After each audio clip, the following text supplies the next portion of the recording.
Swami says those who sing bhajans get a double promotion, for they derive joy and distribute joy.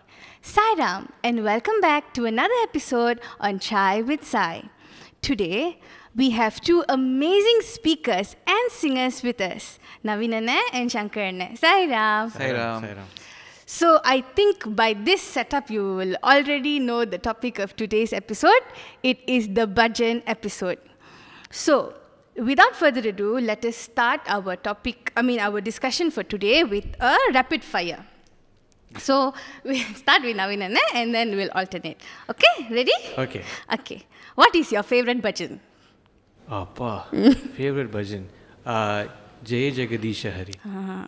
Okay. Shankar, what was the first bhajan Swami sang? Manasa Bhajare Guru Sharana. Okay. What does Akhanda bhajan mean? 24-hour non-stop bhajans. How many times Swami says you have to practice one bhajan before singing it? 100 times. This one you by 100. What is the shortest bhajan you know? Shortest bhajan. What is this song? Vigneshwaram Bhajare. It's a 3-line bhajan. Okay. What is your favorite bhajan, Anna? Nandalala, Nandala. Okay. I think that was fun. Okay, now after this you can slowly think and answer. That was a bit stressful. So what is the most important thing in a bhajan session for it to be beneficial? I think when we say bhajan session, right, so we are talking about a group devotional singing. So it's a group effort, right? So I think for to make a bhajan session beneficial, it's very important that everyone participates. So when we say everyone, we mean not only the lead singers or the instrumentalists, but also, very importantly, the chorus. I don't know if you've ever attended bhajan sessions where you have the lead singer singing, but after that, no one gives the chorus or no one claps their hand, and the whole experience feels very dull, right? So I think in this case, the participation of everyone is very, very important to make the whole bhajan session a beneficial experience. Yeah, I would say that would be the answer to that question. Shankar, Okay, in my opinion, this question actually reminds me about one incident that has happened. This conversation actually took place between two boys and Swami.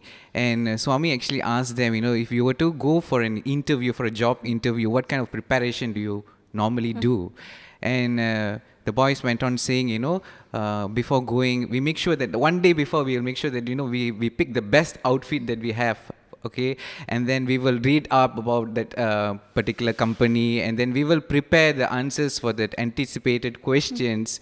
And on the day of interview, we'll make sure that we arrive there before time.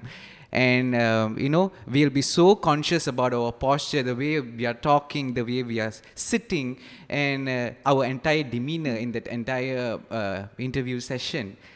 All this preparation just for that amount of salary that we want to get to feed ourselves and our family. So now, Swami's question was, to meet the Lord who actually provides everything for you, what kind of preparation that we should be, which we should prepare.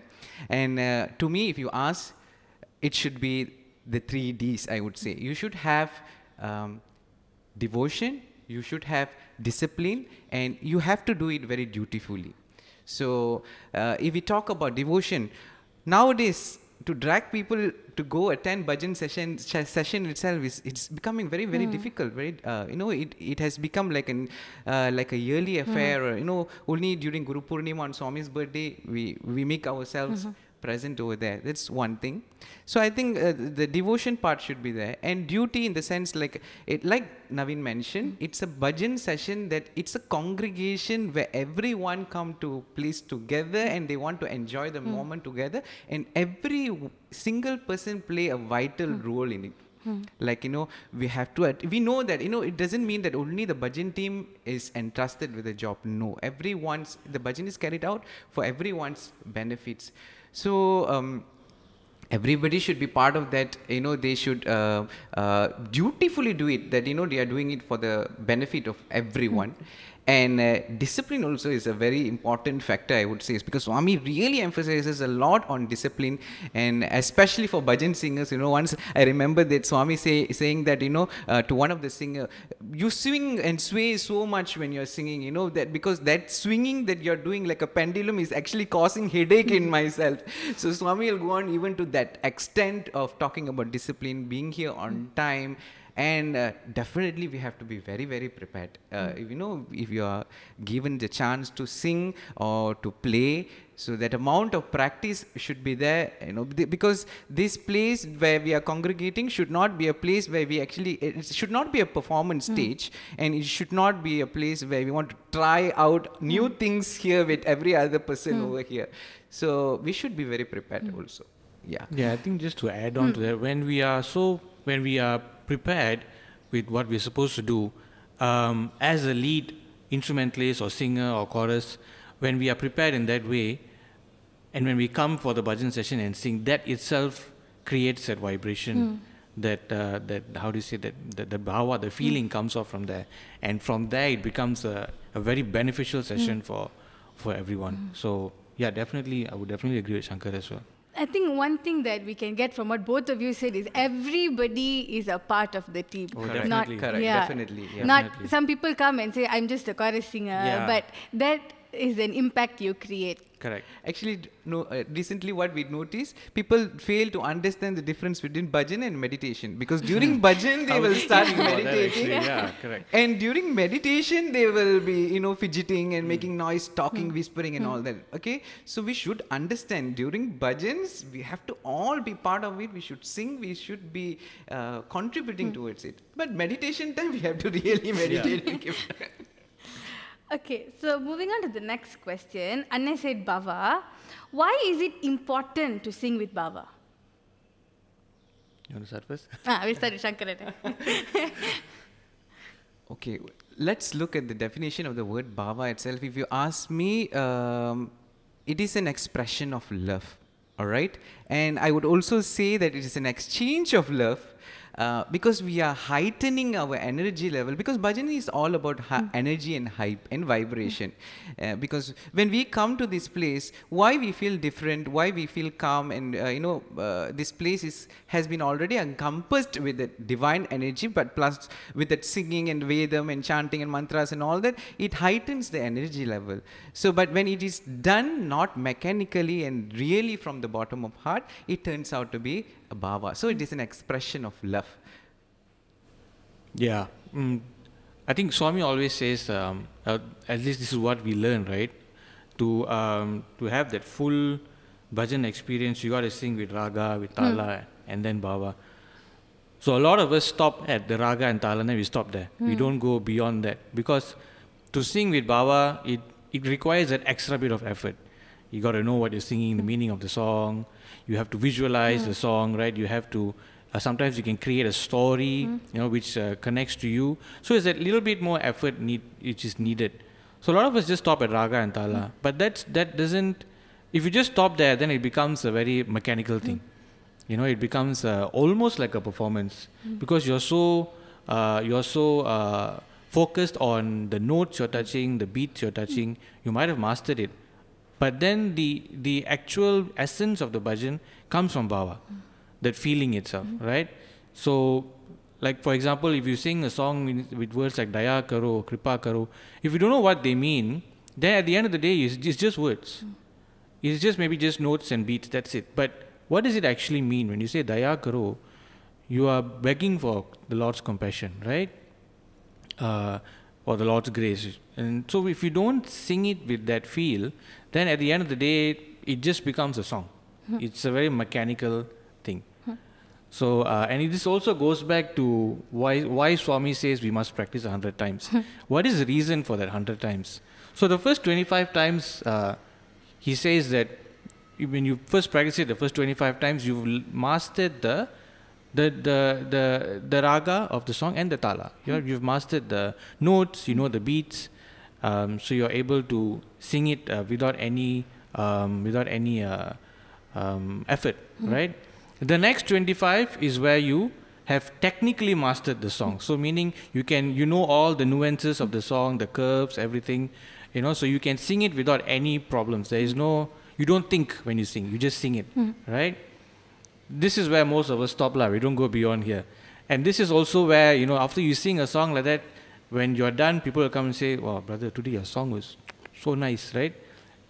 But then what have you done? You've only captivated the mind. You have not touched the heart. So you just stop there.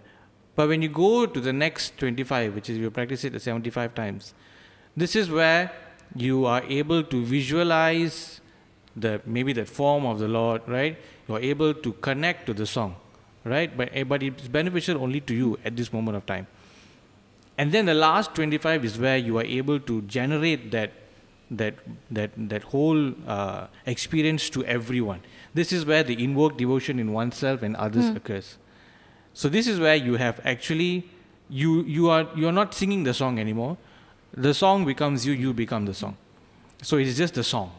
There's no more singer, there is no more instrumentalist, there's nothing. It's just the song. And that is why Swami says to practice 100 times. But where do we actually have the time to practice 100 times, right? Especially in this to sit down and practice properly, you can't. But then while you're driving, correct, exactly. While you're showering, you're cooking, while you're cooking. So I think just now when Naveen was mentioning that one word that caught my attention was the word feeling. So this actually suddenly got reminded of this particular incident that had happened to me a few years back, probably in 2017. Probably I would like to just share. So this happened during Navratri period. So it was the last day of Navratri, is the Vijayadashmi day. So normally our family is entrusted to bring Swami's garlands for center bhajans. So in those days we used to buy garlands, but nowadays we make. So we used to buy garlands, and then on that day in office suddenly I remembered that, oh my God, we just got the garland for Ganesha and Swami. We forgot to get a garland for Mother Durga, Durga's photograph. Then I called my mother and I told her, Mummy, we forgot Durga's garland. And she said, oh, it's a bit too late to go get anything right now. But we have got some flowers. If you can come back early and make a garland.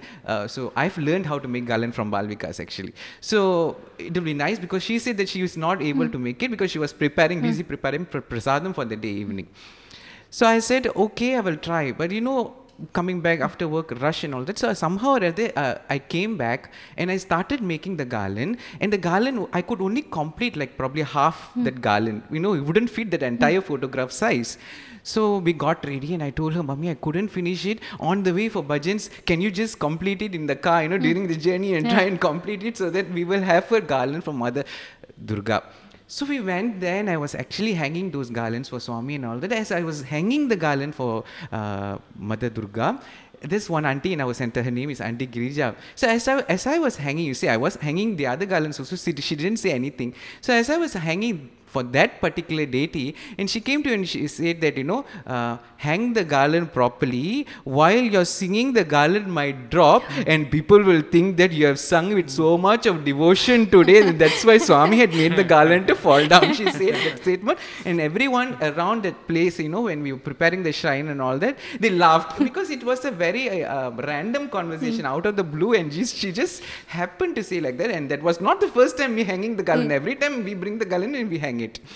So bhajan started. So by the time the bhajan started and all with Vedam and chanting and all that, I've already forgotten the conversation. So now I was slotted to sing as the 8th singer. My song was at the 8th slot. So I was supposed to sing this song, Jagan Mate Jagajanani. So when my turn came, I started singing. I played the harmonium and I started singing. And normally I have this tendency of closing my eyes while singing. So I sang the entire song and I finished singing, and I could actually feel from my side somebody is trying to give me a signal, like trying to get my attention. So that must be Auntie Girija only, because she sits parallelly to me at the other lady's side.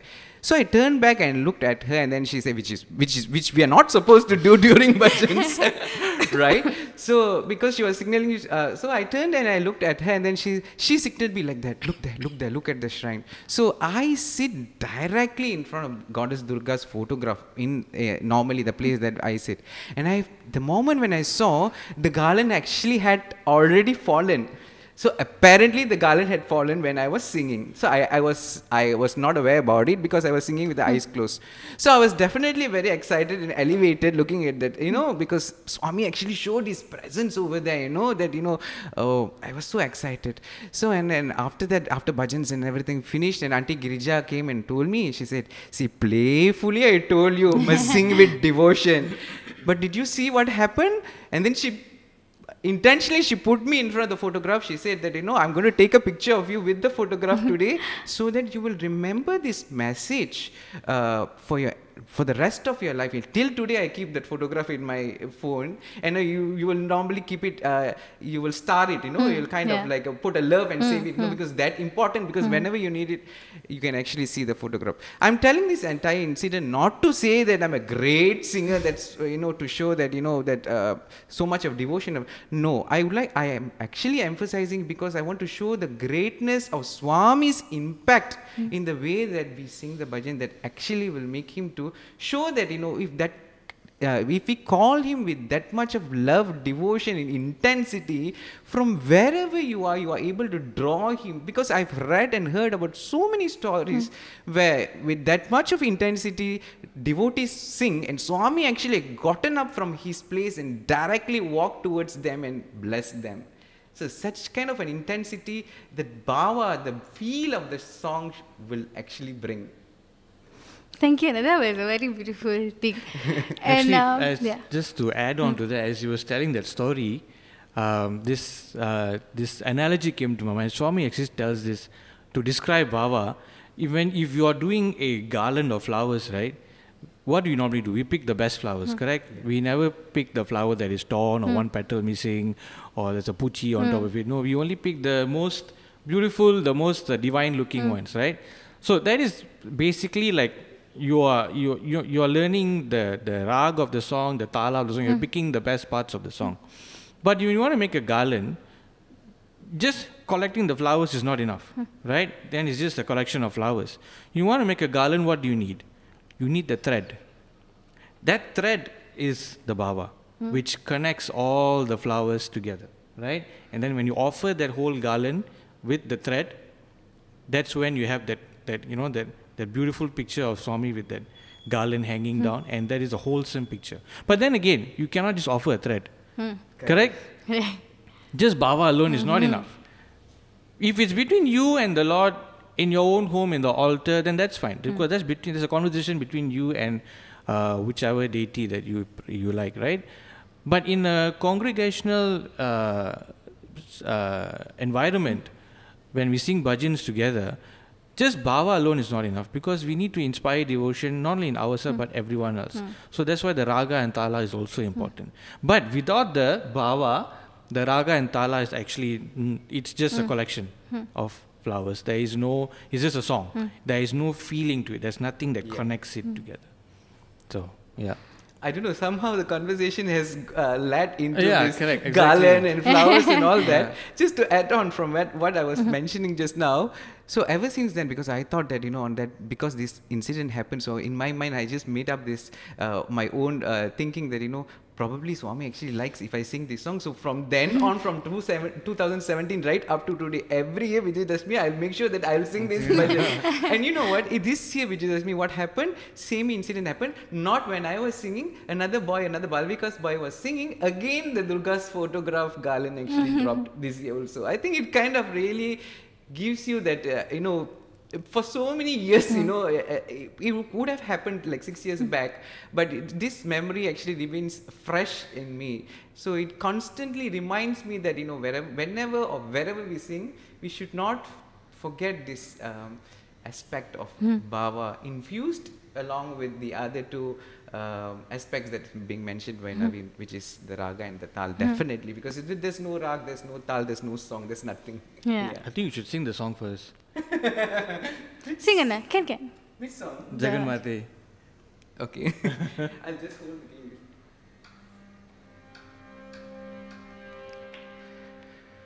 जगन्माते जगजननी जय जगदम्बे देवी Bhavani जगन्माते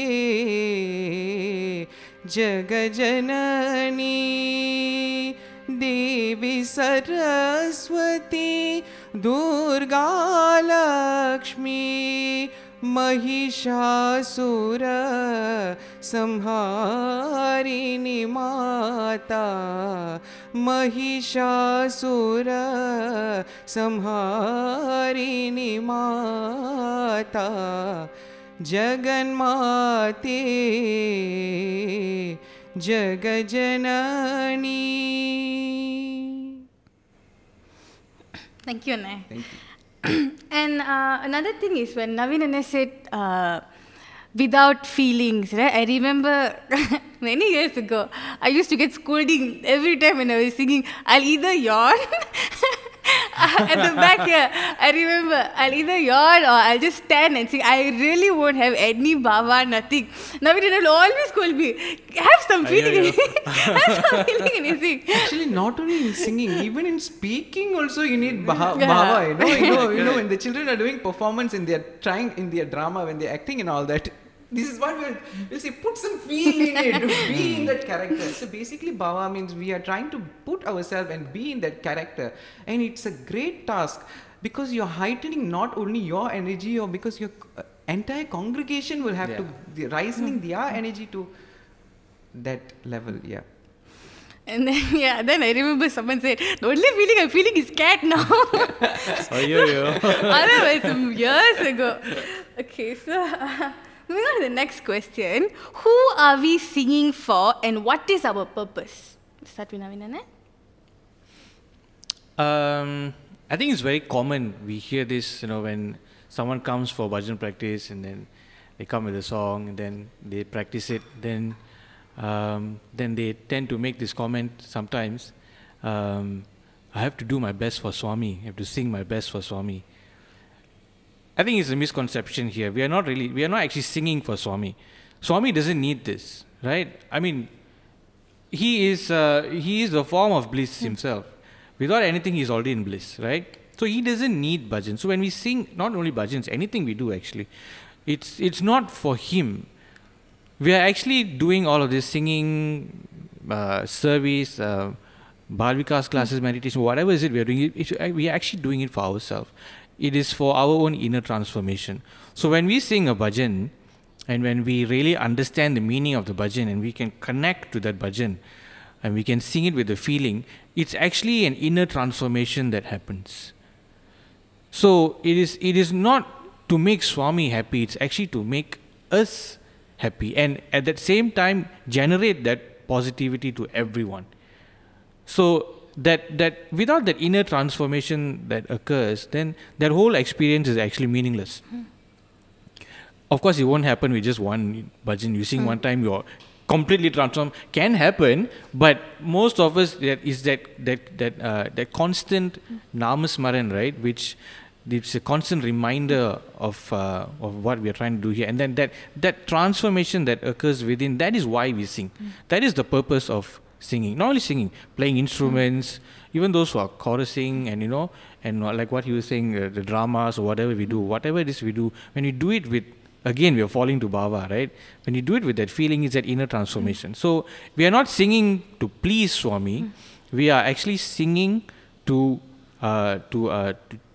transform within and to generate that positiveness for everyone. That will please Swami.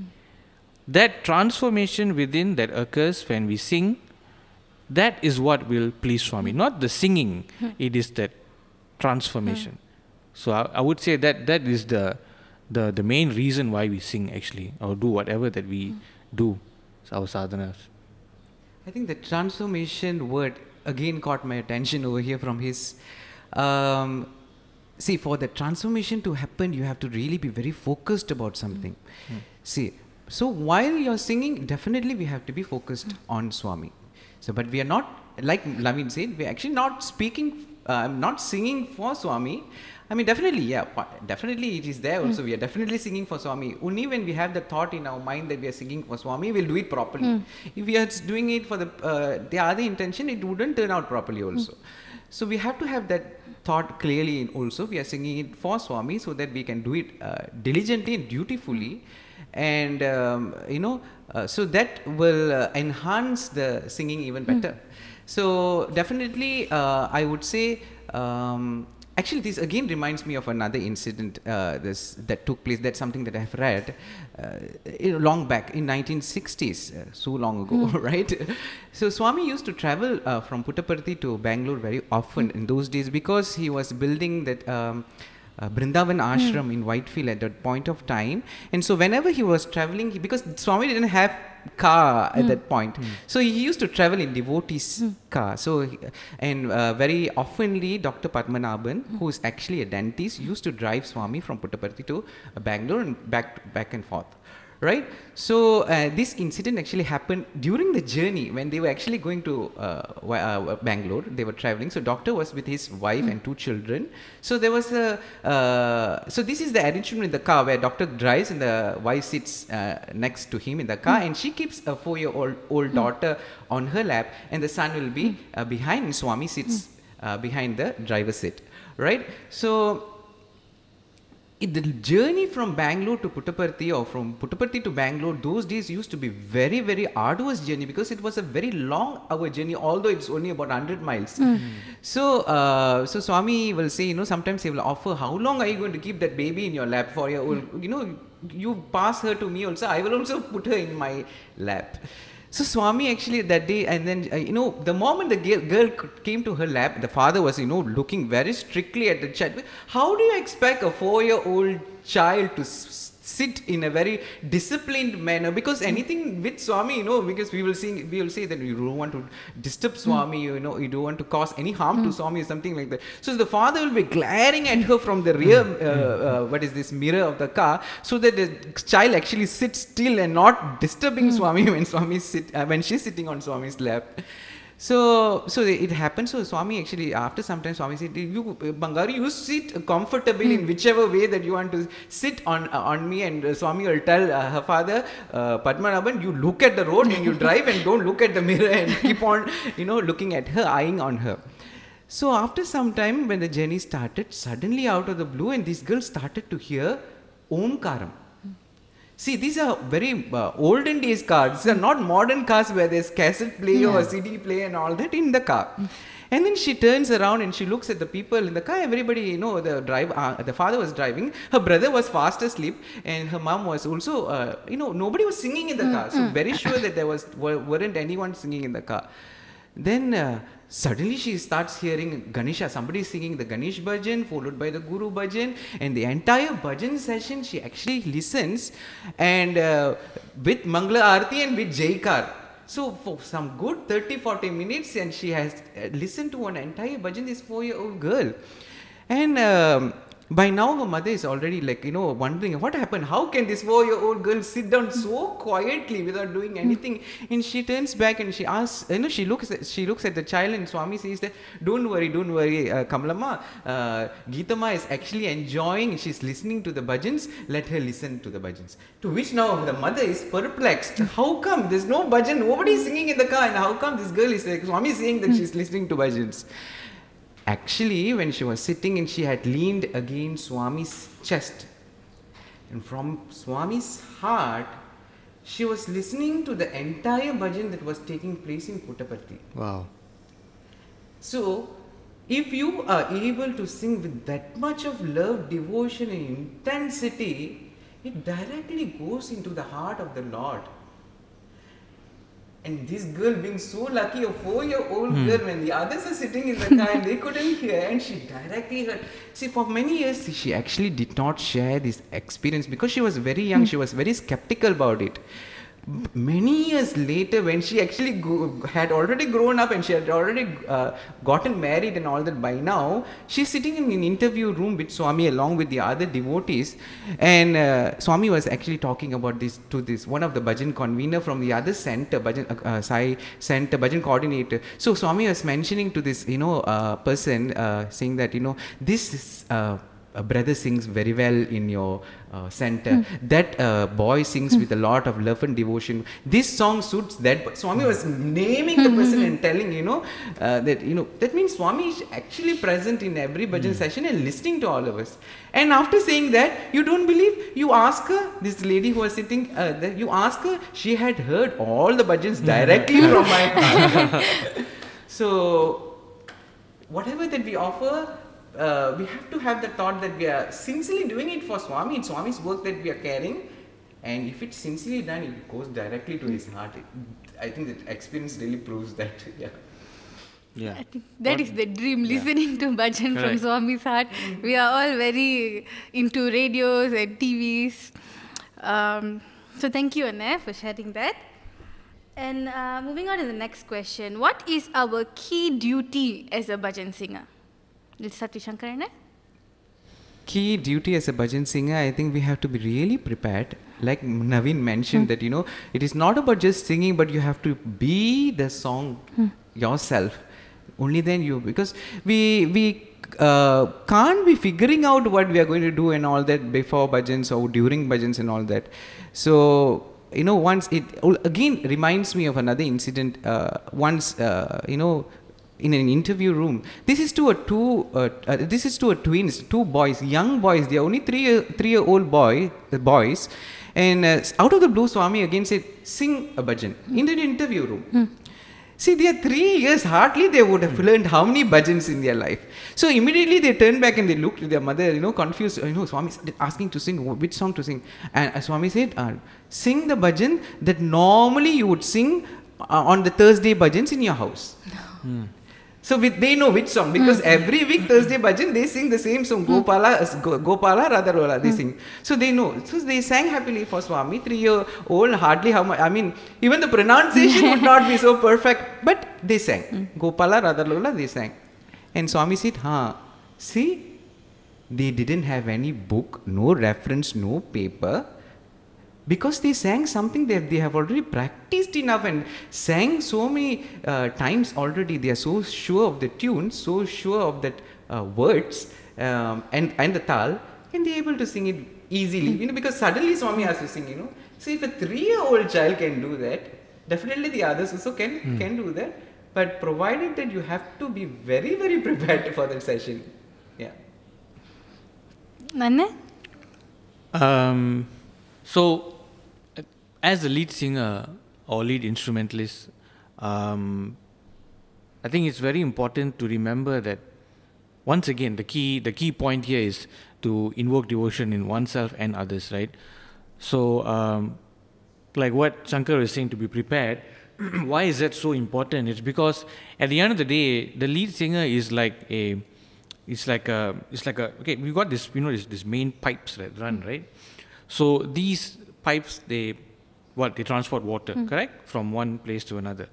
What happens is, when it comes to that certain point, the pipe will start to divide itself, correct? Then it starts to go to this housing estate or this shops or whatever. So as the lead singer, we are actually that main pipe, right? And we are transporting that all the prayers of all the devotees, right? And as the lead singer, you are the one who is actually transporting all those prayers. Now, what happens if that pipe is rusty inside? Then the water or dirty inside. Then the water that is being transmitted to all the other places is all going to be water that's not pure, right? So just like that, if you're not prepared, if you don't do your duty as a lead singer, like practicing and singing with Bhava, learning all the notes, learning all the beats, and not singing on Shruti and all of that, the conduit is not clean. So whatever prayers that the devotees are, expressing through the song which you are singing, it's not going to reach Swami. It is not going to be pure. because you as a lead singer, your pipe is not clean. So it's very important that as a lead singer, you're very prepared with what you're doing. You know what you know all that you're supposed to do with the song. You have internalized the song, you have mastered the song, and you have become the song eventually, right? So if we are not clean, then at the end of the day, we are not doing justice. We are not doing justice. In fact, Swami is very strong with his words, right? And sometimes he says, if as a lead singer, if you don't do your duty, then you're not becoming a singer. You are instead being a sinner, which is a very powerful thing to say. It shows the responsibility that lead singers actually have and need to take. It needs to be look at it very seriously. It cannot be taken for granted. So when Swami says words like that, it really hits you within, right? So as a lead singer, it's very, very important to be able to transmit all the prayers of the devotee. How do you do that? Is to be prepared yourself. You need to be able make sure that the song that you're delivering is to the best of your ability in terms of raga, tala, and very importantly in terms of feeling.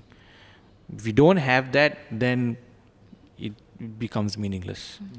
Adding on to that, another important aspect that I also feel that lead singers should have is they must be singing with a seva-oriented mindset. Yeah.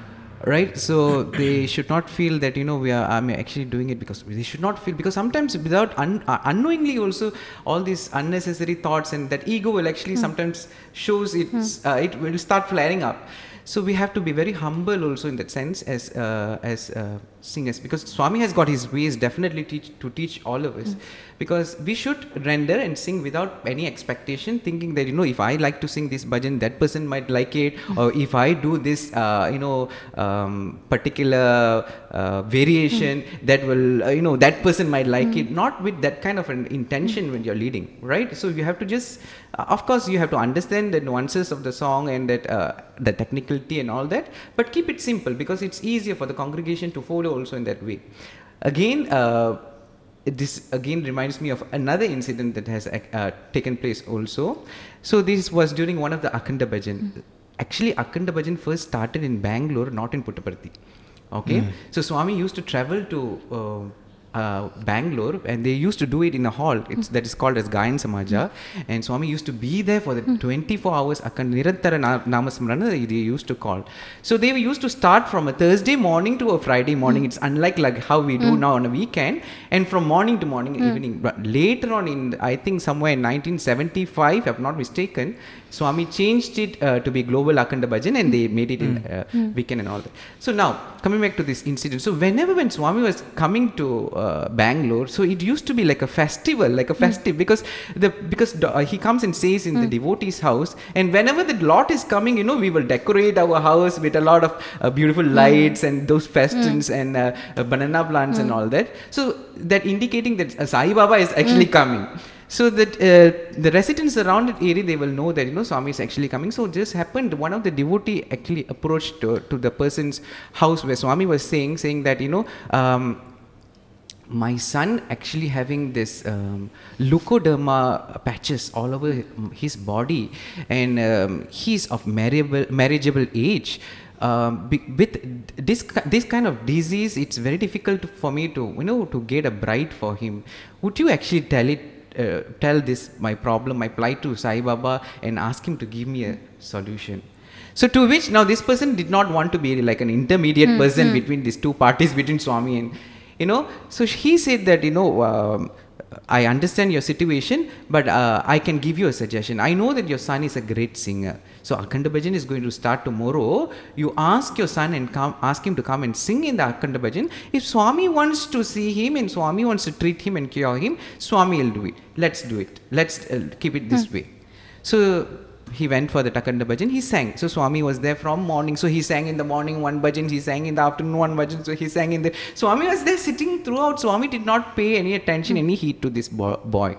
All right. And then it was already late evening already, and Swami retired for the day. So he went back to the house. As he was once he reached home, it started pouring torrential rain. Right? And suddenly Swami opens his room door and he comes out and says that, take me back to the Akhanda Bhajan hall. I want to go back. So this person, his driver, was like wondering, how come, Swami is already retired and again he wants to go drain and it is raining heavily. So he went into the hall, and direct at that point when he was going, and this boy was actually sitting down and singing for Swami. The bhajan that he was singing was Darsha dikhao mere sai nandala, with his eyes closed and thinking about Swami, and Swami went directly in front of him, stood in front of him, and he finished singing, and Swami was swaying and listening to his bhajan. He finished singing and he opens his eyes and he sees this Lord whom he thought has already gone back and standing in front of him. And Swami, just by his touch, he just touched the boy, and all these white patches all over his face and body just vanished, and everyone, to the astonishment of the people who were sitting down watching there, in front of your eyes, you are able to see such great miracle that is happening, and the entire patches and leukodema disease actually just went off like that. So on the way back now, this person is very curious. Swami, you were sitting from there from morning, afternoon, evening, and you were sitting and listening to him singing. You didn't do anything at that point of time. You went back and you were in the drain. Again you came. Why actually, what makes you to do that? And Swami said, in the morning when he was singing, he was thinking if I would actually come near him and look at all my patches in my body. In the afternoon when he was singing, he was thinking, wouldn't Swami, by his glance, wouldn't he cure my disease? But in the evening when I've already retired for the day, his hope went off. So at that point of time, he was just singing without expecting for any fruit. He had zero level expectation, and he was just singing and calling out to me. And that is why I actually stood up and I again went and gave him the darshan. And as he was singing that song, Darsha Dikao, and Swami gave him the darshan and cured his disease. So I think when we are singing also, we have to be very mindful and careful that, we are not singing to please anybody else, but to just please Swami. That's a great message for all the singers also. Yeah. And not to expect anything. Sometimes we come, Swami, I'm going to sing 10 bhajans in a stretch for next 10 weeks. You better give me 10 A's in SPM. Not this kind of petty intention. And also we have to be very mellowed and very humble in that offering also. Yeah. As lead singer, it's very easy for this ego to creep up. Imagine one person as a lead singer, you sing J, 100 others are following you J. It's, you become like, wow, everyone is following what I'm saying. Everyone is hyped up. Exactly. So it's very easy for that ego to creep up. And every song you sing, someone goes, oh, your song is so nice today. What happens? That you start getting excited, right? Oh, maybe I can sing. Unknowingly. Yeah. You create that ego. But Swami is so loving in this sense, right? As you practice and mature, you yourself will realize that the humility will, it will start to take over, and you realize that at the end of the day, it is not the effect that it creates on someone's mind, but it's more of the heart, what you feel within, right? At the end of the day, when after a bhajan session, if someone just comes to you and gives you a hug and says thank you, and walks off, then you have touched the heart of the person. It is not the way you have sung it, it is the song itself that was delivered. So, the beautiful story that he shared earlier was so nice. He's mentioning from ritual, singing may be just ritual, but he's touching on the spiritual aspect, because slowly he's actually cleansing ourselves internally also. That is the highest goal of why we are doing all this bhajan sadhana and Veda chanting or service for that matter, whatever it could be. Because transformation is what we are looking at at the end of the day. Yeah. Transformation is what we are all looking for. Yes, Thank you, Anna. So I think it was really wonderful listening to what both of you have had to say. I've learned a lot today about bhajans, and now I think when I sing, I have a lot of new things to remember. Actually, it's a reminder for myself also, because we have ourselves a long journey to work on myself also. given that this opportunity, it's like a reminder for my own self as well. Yeah. Thank you, Anna. Okay, now so let's move on to our game segment. Okay. Guess the budget. I think every time we see guess the budget. So, I'll read the meaning of the song and then you'll have to guess and sing it. We'll start with Shankar, Anna. Okay. Okay, the meaning of the song. Oh Lord Sai, you are love and bliss personified, the symbol of compassion and kindness and hope to the downtrodden. You are certainly Rama, Krishna and the incarnation of supreme love in this Kali Yuga.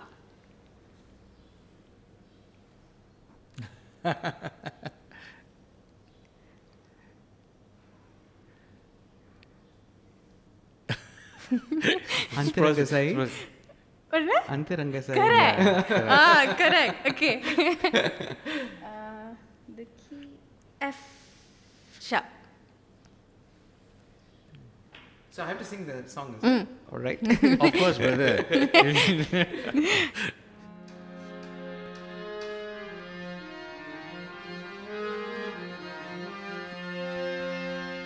अंतरंग साई अनाथ नाथ साई अंतरंग साई अनाथ नाथ साई दीनबंधु साई करुणा सिंधु साई अंतरंग साई अनाथ नाथ साई राम कृष्ण शिव शक्ति प्रेम रूप साई युग अवतार बाबा श्री सत्य साई युग अवतार बाबा श्री सत्य Sai. Thank you, Anna.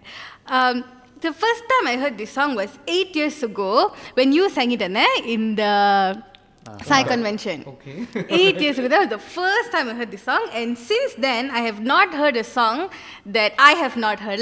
A song that describes Swami for the essence he is better than this song.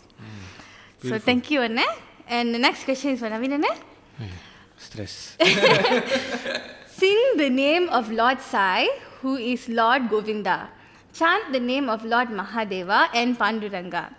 Chant the name of Lord Rama, Krishna and Buddha. Chant the name of Lord Zoroastra, Mahavira, Jesus Christ and Maula. Chant the name of Satya Sai, who is the embodiment of love and peace. Sai Nama Bolo. Okay. I think all the words in the song is already in the meaning. Yeah. But there's a long meaning for you to actually. Yeah, correct. Oh, first round, okay. Ian. Okay.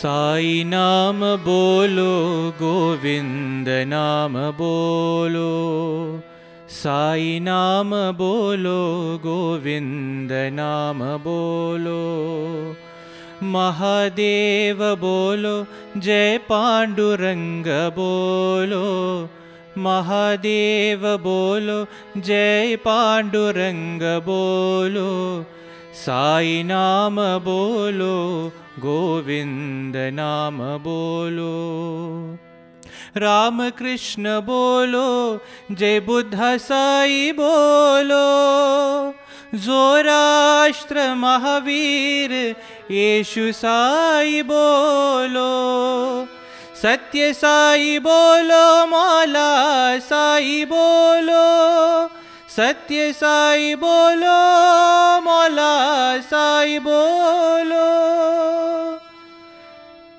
प्रेम साई शांति दाई सत्य साई बोलो प्रेम साई शांति दाई सत्य साई बोलो गोविंद बोलो गोपाल बोलो गोविंद बोलो गोपाल बोलो, गोविंद बोलो गोपाल बोलो, गोविंद बोलो गोपाल बोलो। प्रेम साई शांति दाई, सत्य साई बोलो।